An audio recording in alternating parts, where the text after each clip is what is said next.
अखिया तोहरे ही रहिया ताके गइलू कैसन रोग धरा के ई मिलन वाला मान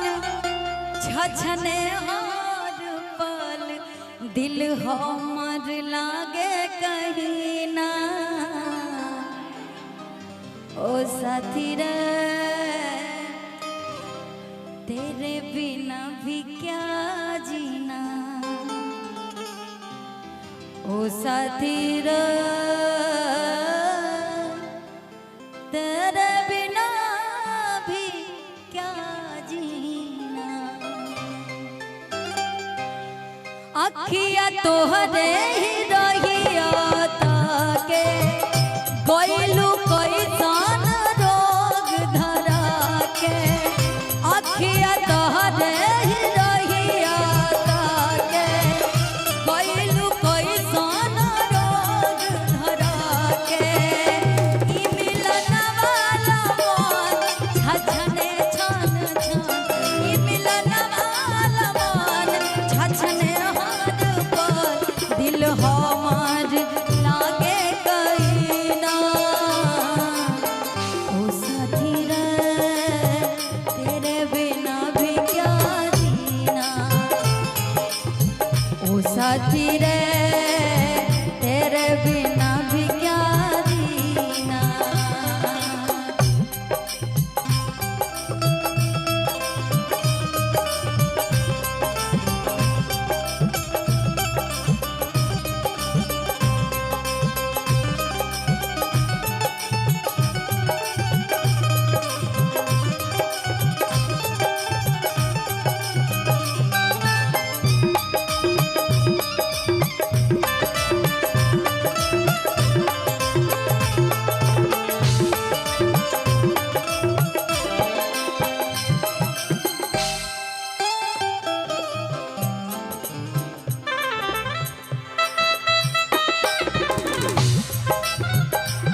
राधे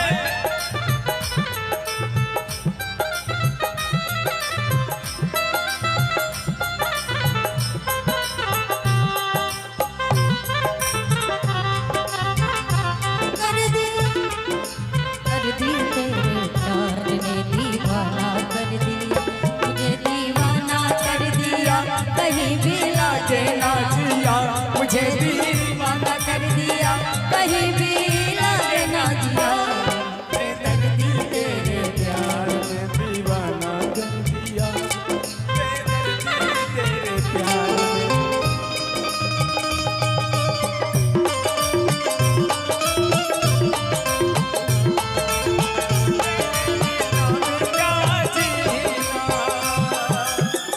जिंदगी लागे जन्नत जैसे रहेलू जब तू पास हो